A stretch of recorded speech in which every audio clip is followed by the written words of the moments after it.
외식의 삶에서 진실한 삶으로의 전환이라는 제목으로 말씀 증거하겠습니다. 이 현대인들은 이 외식을 잘해요. 어떻게 보면 외식을 하면서 잠깐 여기서 외식은 밥 먹는 거 아닙니다.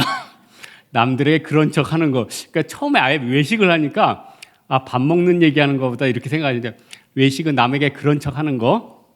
그래서 이 외식을 왜 잘할까? 외식을 해야지 내가 조금 좋은 사람으로 평가받는 거 아니에요? 외식을 좀 해야지 나 이렇게 산다 이렇게 남들에게 보여주는 거 아니에요? 그래서 여러분 마태복음 6장에 예수님이 뭐라고 하냐면 바리새인들한테 야 너희가 금식할 때에 외식하는 자들 같이 슬픈 기색을 띠지 말라. 저들은 사람들에게 보이려고 얼굴을 흉하게 하느니라. 내가 너에게 말하니 저들이 이미 자기 상을 받았느니라. 그러므로 너희는 금식할 때 머리에 기름을 바르고 얼굴을 씻으라. 이는 금식하는 자로 하여금 사람에게 보이지 아니하고 은밀한 중에 계신 아버지께 보이게 하려 하심이라. 은밀한 중에 계신 우리 아버지께서 갚으시리라. 우리 예수님께서도 이 좋은 금식에 대해서 외식하는 바리새인들에 대해서 이렇게 얘기를 하는 거예요. 여러분 우리가 하나님께 드리려고 신앙생활하는 겁니까? 아니면은 내가 다른 사람에게 보여주려고 하는 겁니까? 제가 늘 하는 비유인데 이게 컵이죠? 이게 아령이라고 칩시다. 이게 아령이라고 쳐요. 별로 안 무거워요 지금. 근데 이거를 진짜로 아령이면은 이거를 자세를 잡고 열심히 하면은 알통도 생기고 근육이 나오겠죠. 그러나 별로 무겁지도 않은 건데 스티로폴로 된 거예요. 남들 앞에서 힘든 척해요. 스티로폴로 만든 엽기, 스티로폴로 만든 아령, 슬픈 기색을 띠고 얼굴을 흉하게 만들어도 그게 운동이 되겠냐는 거예요. 아무 쓸데가 없죠. 하나님 보시기에 그거라는 거예요. 니들이 얼굴 흉하게 하고 남들에게 보여주고 하는 게 도대체 뭐가 그렇게 대단하고 무슨 가치가 있느냐. 또 오늘 1절에 있죠. 여호와께서 이같이 말씀하시되 하늘은 나의 보좌요 땅은 나의 발판이니 너희가 나를 위하여 무슨 집을 지으랴. 우리는 이렇게 생각합니다. 하나님 제가 돈을 이만큼 벌었으니까 하나님 21조를 바쳐요. 주님 제 능력으로 오늘 설거지를 했어요. 주님 제가 주님을 위해서 짐을 실었어요. 그러나 우리 주님께서는 뭐라고 합니까? 태초에 하나님이 천지를 창조하시니라.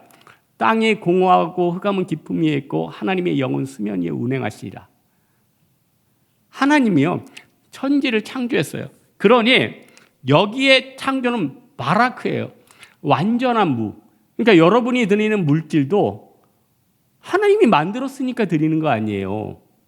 여러분 천지 창조하고 흙과 물과 온통 뒤섞여 있었어요. 그래서 그때 하나님의 영이 누구예요? 성령 아니에요? 성령께서 수면 위에 운행하시나. 그러니까 성령께서 이 무분별한 질서 없는 그냥 자연 그대로의 천지를 운행하고 돌리고 그때부터 빛도 넣고 그때부터 다양한 것들을 창조하셨다는 거야. 다 하나님께서 만든 거 아니에요? 근데 여러분 1절에 뭐라고 그래요? 하늘은 나의 보좌요 땅은 나의 발판이니 너희가 나를 위하여 무슨 집을 지으랴. 예수님께서 또 이런 얘기 하시지 않으셨어요? 너희가 헛맹세를 하지 말고 또 맹세한 걸 하나님 앞에 지키라 하셨으니 이는 하나님으로부터도 맹세하지 말라. 이는 하늘은 하나님의 보좌이며 땅으로도 하지 말라. 이는 하나님의 발등상이요. 이는 내 머리로도 하지 말라. 이것은 네가 한터록도 검거나 희게하지 못하더라. 너희의 말은 옳다 그르다 하라. 이에서 지나는 것은 악에서 나느니라. 하나님이 다 주신 거고 하나님의 보좌고 모든 것들이 하나님이에요. 그러니 솔로몬이 하나님 앞에 성전을 지었다고 하지만 하나님께서 성전을 마음을 받으신 건 누구예요? 솔로몬도 받았지만 다윗한테 받은 거 아니에요? 다윗은 내 마음에 합한 자고 다윗이 다 깔아놓은 거 아니에요? 아니 여러분 이 중에 뭐 자녀가 있는 분들은 여러분이 대성했다고 쳐요. 걔한테 막 여러 가지를 제공해 줬어요. 그러면 그 어린이는 또 그 청년은 내가 잘나서 한 것처럼 생각하지만 어떻게 보면 젊었을 때 그 부모의 피와 땀이 다 녹아가지고 자기가 우뚝 쓴 거 아니에요? 다윗도 히람이나 주변 사람들한테 다 외교술로 해놓고 그들에게 빚지게 하고 모든 것을 돕게 만든 다음에 아들한테 설계도랑 다 던져준 거 아니에요. 그래서 솔로몬이 금수저 물고 태어나가지고 잘 된 거예요. 그러니 하나님 보시기에 다윗이 기뻐요? 솔로몬이 기뻐요? 다윗이 기쁘잖아요. 예? 여러분, 우리가 하나님 앞에 내 자신의 모든 것을 드리는 거, 예배 드리는 거, 하나님을 기쁘시게 할까 뭘까? 잘 생각해 보세요. 여러분, 과연 우리가 율법의 행위로 구원받았습니까? 아니, 믿음의 행위로 받았잖아요. 그런데 유대교인들은 아직도 그러잖아요. 612가지 율법. 그거 가지고 이걸 지켰느니 안 지켰느니 그렇게 얘기를 하지 않아요? 그러나 피차 사랑의 빛 이외에는 아무 빛도 지지 말라. 사랑은 모든 율법을 이루었느니라. 간음하지 말라, 살인하지 말라, 도둑질하지 말라. 그 외에 다른 계명이 있을지라도 내 이웃을 내 자신과 같이 사랑하라 하신 그 계명 가운데 다 들었느니라. 사랑은 이웃에게 악을 행하지 아니하나요? 사랑은 율법의 완성이니라. 우리 참 쉬워요. 우리는 쉽게 됐어요. 그러나 우리는 이 쉽게 됐는데 또 다시 옛날 모습으로 돌아간다는 거예요. 하나님, 내가 율법을 못 지켜서 이 모양입니까? 여러분, 다른 거 다시 사랑으로 돌아오는 거예요. 사랑은요, 0점 잡기. 여러분, 군대 가신 분들은 총 쏠 때 항상 뭘 잡아요? 0점을 잡았어요. 그걸 다시 잡아야지 원래대로 돌아오는 거예요. 항상 여러분, 인간은요, 가만히 있으면은 눈을 감으면 엉뚱한 데 갔어요. 저도 철야 때 막 눈 감으면서 기도하는데 여기서 기도하다 보면 엉뚱히 여기까지 가 있어. 아니, 그러니까 눈을 뜨면 그쪽으로 안 가죠. 눈을 감고 있으면 나도 모르게 저만큼 가 있어요. 그러니 맹인같이 우리 인생을 눈 감고 걸어가면은 그 길이 제대로 되겠냐고요. 그래서 맹인이 어떻게 맹인을 인도하느냐, 예수님께서 얘기하는 거예요. 너희들부터 영안의 눈이 활짝 뜨이는 거야. 영안의 눈이 띄어야지 악한 마귀가 어떻게 역사하는지 보인다니까요. 기도하면요, 영안이 활짝활짝 열려요. 여러분, 하나님께서는 이 시대에 누구를 찾습니까? 예배자 찾지 않아요? 아니, 요한복음 4장에 하나님은 영이시니 영과 진리로 예배할지니라.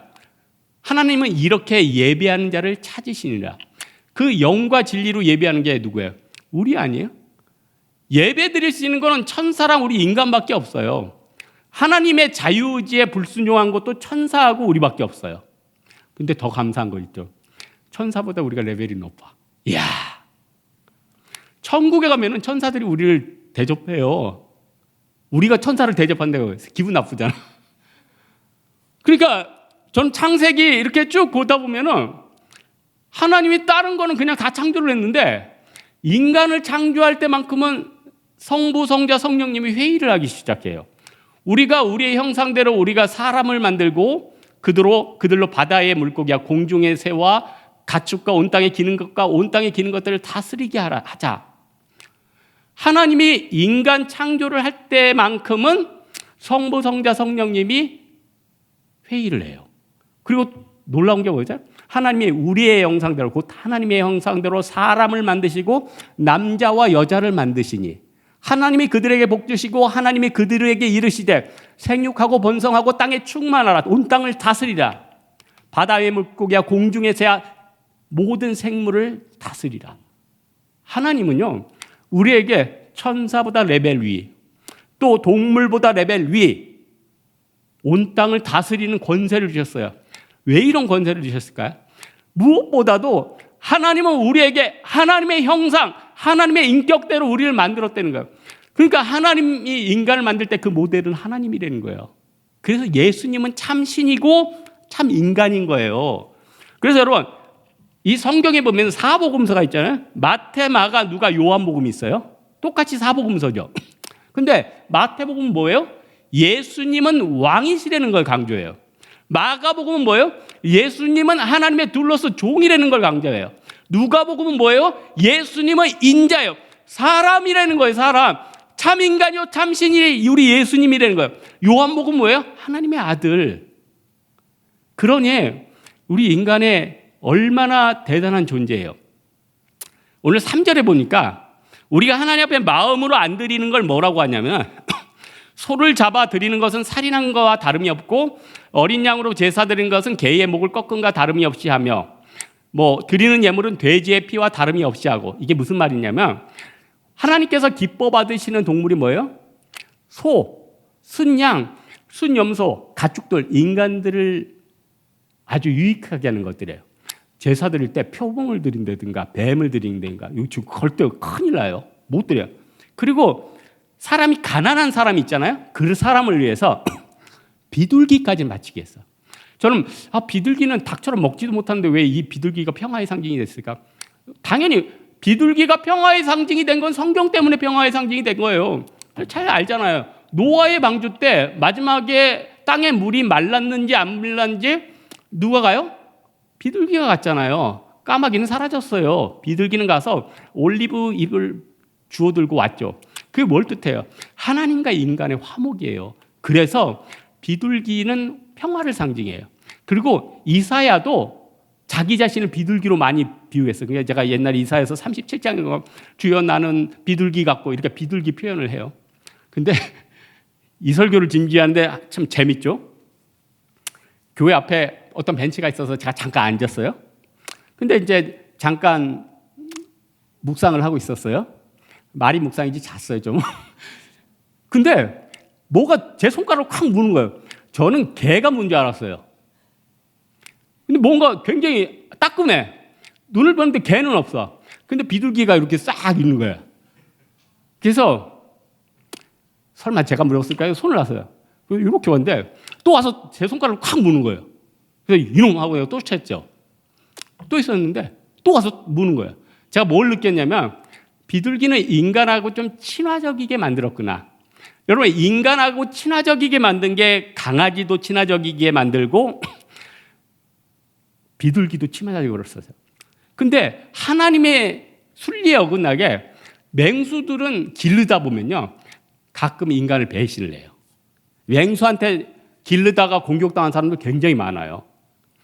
이게 참 어떻게 보면 하나님이, 그래서 여러분 다섯째 날에 저는 그 창조 순서 보면은 하나님의 땅은 모든 생물을 내되 뭐부터 시작해요?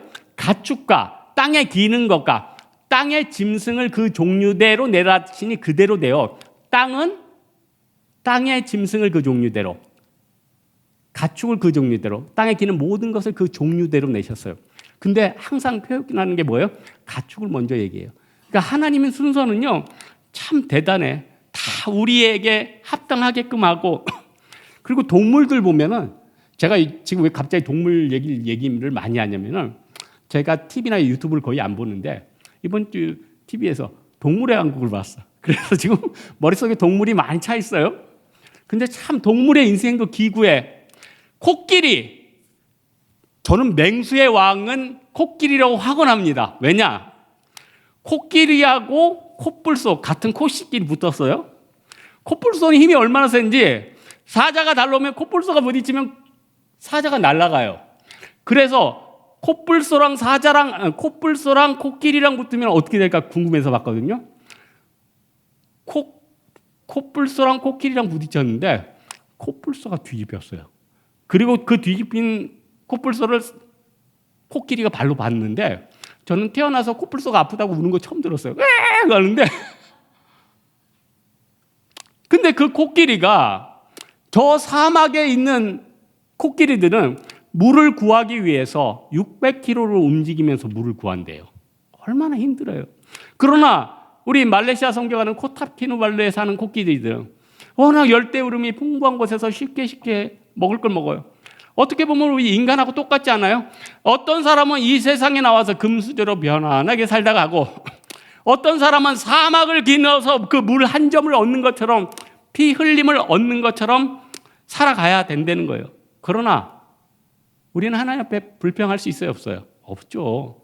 우리에게는 생명이 있잖아요.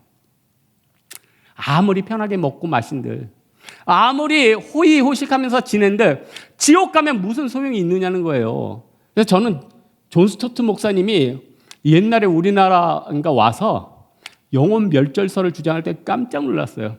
우리 복음계에 있는 사람들이 다 놀랐어.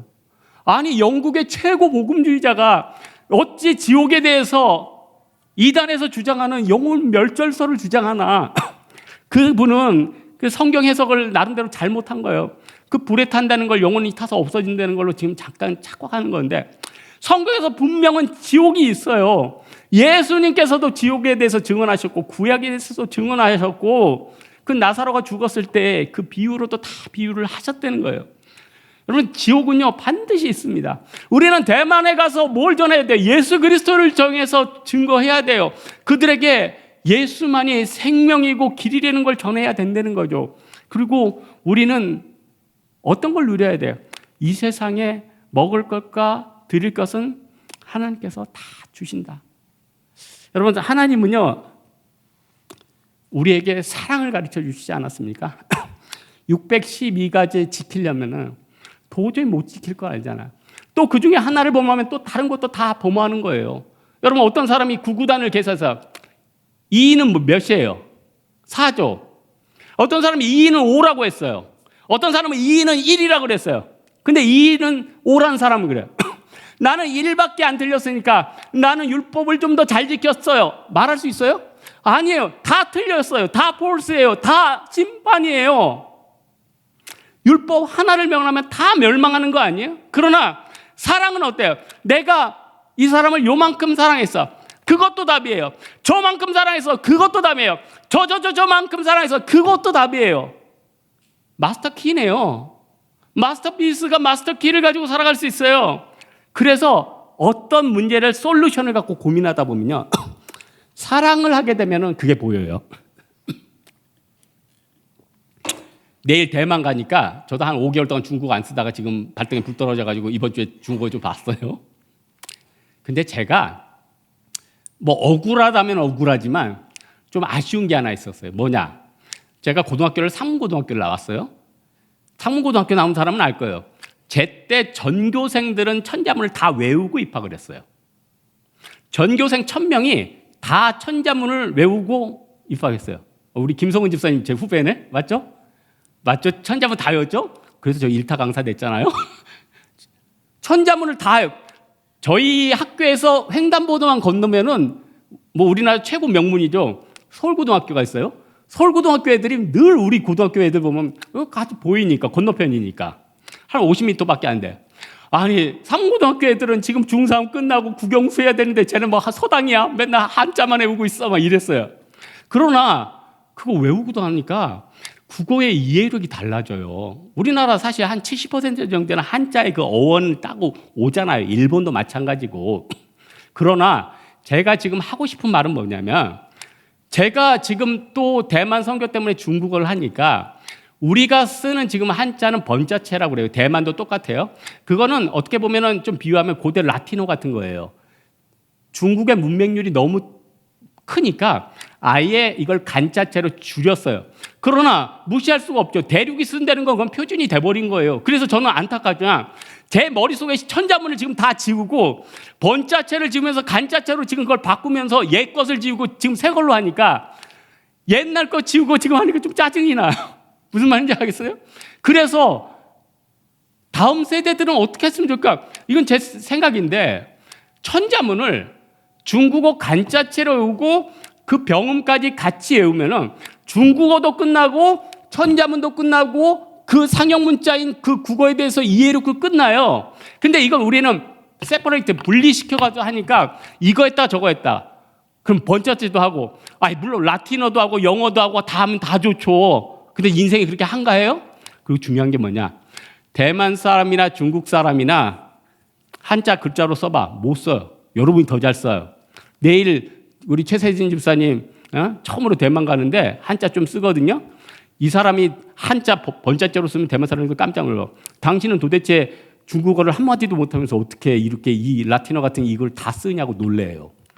여러분 어떤 거에 대해서 고민하다 보면 그런 게 좀 보이는 게 있어요. 그러니 여러분의 인생에서 어떤 솔루션이 안 보인다는 건 아직 그걸 사랑하는 게 안 차는 거예요.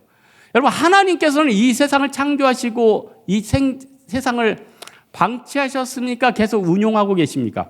운용하고 계시고 섭리한다는 게 우리 신학적인 복음주의자적인 색채예요. 그런데 하나님은요 이 땅에서 정의를 이루세요 안 이루세요?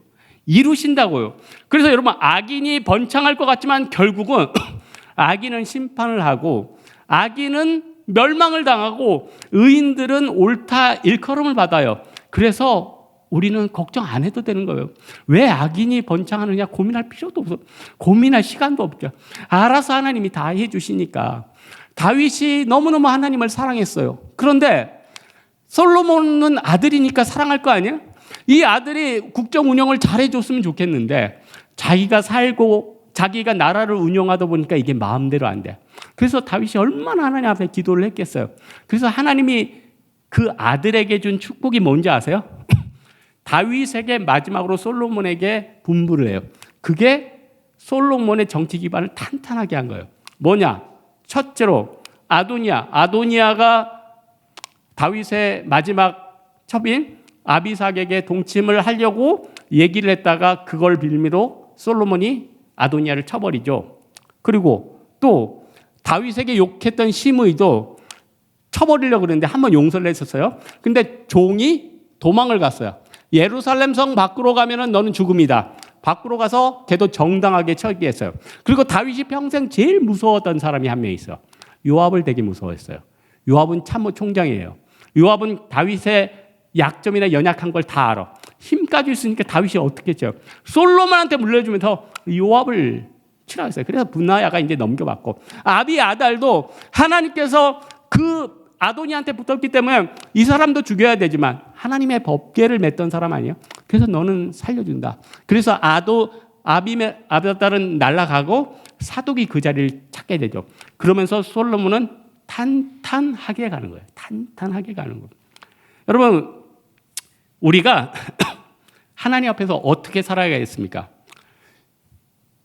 저는 나중에 기회 되면은 여러분 로마서 2장 한번 나중에 지금 시간이 없으니까 나중에 제가 이건 설교를 하고 싶은데 이거를 가지고 굉장히 많이 헷갈려하는 사람이 있어요. 제가 잠깐 읽어드리면 무릇 율법 없이 범죄한 자는 또한 율법 없이 망하고 무릇 율법이 있고 범죄한 자는 율법으로 말미암아 심판을 받으리라.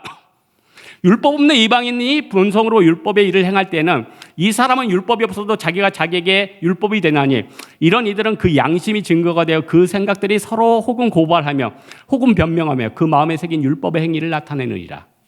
이걸 가지고 신학생 중에서 몇 명이 율법이 없던 시대에 죽은 사람들은 하나님이 율법에 대해서 그 사람의 마음에 양심을 줘가지고 이걸로 서로 송사하게 하고 깨닫게 한다. 맞아요? 틀려요? 틀려요. 예수를 모르고 율법이 없는 시대에 태어난 사람들도 자기가 부모를 잘 모셔야 되고 자기가 살인을 하면 안 된다는 걸 하나님이 그 양심 가운데 주셨어요. 그래서 하나님이 창세로부터 그에 보이지 않은 영원한 능력과 신성을 그가 만드신 만물에 분명히 보여 알게 하였나니 그러므로 그들이 핑계하지 못할지어다. 그들이 하나님을 알되 하나님으로 영화롭게도 하냐고 감사하지도 않냐고 그 생각이 허망하여지며 그 마음이 어두워졌나니 썩어지지 아니할 하나님의 영광을 썩어질 사람과 새와 짐승과 기어다니는 동물 모양의 우상의 모양으로 만들었느니라. 하나님이 분명히 죄인이기 때문에 우리가 죄를 짓는 거지 죄를 많이 지어서 우리가 죄인이 아닌 거예요. 이걸 꼭 기억해요. 이거는 세상 기준과 우리 하나님의 기준이 틀려요. 우리는 저 사람이 훔쳤기 때문에 저 사람은 죄인이야. 저 사람은 간음을 했기 때문에 저 사람은 죄인이야. 저 사람은 사기를 쳤기 때문에 저 사람은 죄인이야. 아니에요. 우리는 죄인이기 때문에 사기치고 간음하고 누굴 미워하는 거예요. 그래서 역사는 세 가지 시대로 나뉩니다. 첫째, 아담으로부터 모세까지 이때가 양심 시대예요. 그러나 아담으로부터 모세까지 아담의 범죄와 같은 죄를 짓지 아니한 자들에게까지도 사망이 왕노릇하느니 아담은 오실 자의 모형이라. 이때는 어떻게 구원받았어요? 오실 메시아 양심 시대니까. 그럼 두 번째는 뭐예요? 모세로부터 예수 그리스도까지요. 이때는 율법 시대예요. 그러나 율법을 지킬 수 있어요, 없어요? 제사는 드릴 수 있어요. 이 율법에 대해서 존중을 할 수 있어요. 그러나 율법 하나를 면하면 나머지를 다 범죄하는 거예요. 이때도 어떤 것으로 구원받았어요? 오실 메시아를 통해서 그때도 무언가하는 거예요. 그 다음에 예수 그리스도께서 오신 다음에 나는 알파 오메가요 처음과 마지막이요 시작과 마침이라. 예수님께서 종집을 찍으신 거예요. 여러분, 이 세상에서 베토벤에 대해서 위대한 업적을 가리고 바하에 대해서 위대한 업적을 가리고 다양한 사람들이 잘한 것에 대해서 업적을 가리는데 우리 예수 그리스도는 업적의 업적, 킹 오브 킹이에요. 갈보리산 십자가를 꼬집물어서 모든 것들의 율법의 완성이요, 모든 사람의 죄를 옳게 하고 모든 것들을 편리하게 만들었어요. 만약에 여러분들이 예수 그리스도께서 오지 않고 지금 율법 시대에 머물렀으면 여러분 주일날마다 어떻게 해야 돼요? 양이나 염소 가져와야 돼요. 저는 비둘기 가져올게요. 비둘기 가져와서 그 자리에서 목을 따야 돼요. 그리고 그거의 각을 내가 따야 돼요. 그거의 죄를 안수를 내가 해야 돼요. 담임 목사님, 부목사님, 제사장들이 하는 것이 아니라 여러분이 해야 된다고요. 그리고 그 피는 우리 제사장의 그 번제단 끝에 바르고 그 피를 가지고 대제사장이 또 지성소까지 들어가는 거죠. 그걸 매주 해야 되는 거예요. 얼마나 힘드니까. 그러니까 이렇게 비하면 돼요. 우리가 인도 선교 갈 때 걸어서 갔으면 어떻게 돼요? 옛날에 해초 스님이 인도까지 걸어가는데 7년 걸렸대요. 그럼 여러분 30세에 떠나면 37살에 도착해요. 60대에 떠나면 67세, 이제 3년 지나면 이제 다음 선교 되면 이제 70 넘어가는 거예요. 굉장히 힘들죠. 이게 율법의 시대였는데 이제 비행기를 타고 떨어지는 거예요. 바로 델리 공항에 떨어져요. 끝나는 거 아니에요? 야, 하나님은 우리를 평안케 하셨어요. 행복하게 하셨어요. 그러니 지금 우리 마음 가운데 부글부글 끓고 어려운 것들이 있으면 어떻게 해야 됩니까? 달관하세요. 네? 달관하세요. 날 때가 있고 죽을 때가 있고, 심을 때가 있고 심은 것을 뽑을 때가 있고, 죽을 때가 있고 치료할 때가 있고, 헐 때가 있고 세울 때가 있고, 돌을 던질 때가 있고 돌을 안을 때가 있고, 안을 때가 있고 안는 일을 멀리할 때가 있는 거예요. 모든 것들은 하나님의 역사 속에, 섭리 속에 움직여요. 하나님의 예정 속에 움직여요. 모든 것들은 하나님께서 다 손대고 계세요. 그래서 여러분, 교회는 하나님께서 철저히 보호하고 계세요. 그래서 여러분, 교회에서도 절대 장난치면 되지 않는 게, 여러분이 장난치는 사람 없겠지만, 누가 싫어요, 미워요, 교회에 또 해를 끼치고 싶어요. 하나님이 다 다 조절을 해. 그래서 우리는 전능하신 하나님 앞에 목회자든 평신도든 이 에클레시아 교회 앞에서 납작 엎드려서 하나님의 영광만을 바라봐야 돼요. 그리고 세상에서 아무리 큰 박해가 있어도 의를 위해 박해를 받는 자는 복이 있나니 천국의 그들이 것임이라. 너희 선지자들도 이미 이같이 박해하였느니라. 그러므로 기뻐하고 즐거워라. 하늘의 너희 상의 크민이라. 우리는요, 내일도 대만에 나갑니다. 또 갔다 와서 제주도도 가요. 또 고성도도 가요. 가장 아름다운 순간이에요. 가장 아름다운 밤은 누가 얘기한 것 같네. 가장 아름다운 기쁨이고 밤이고 소망이라는 거예요. 이 믿음 가지고 우리가 선교의 사명을 감당하고 기도의 사명을 감당하고 우리의 신앙의 상담을 상황을 감당하는 여러분 되기를 주님의 이름으로 축원합니다.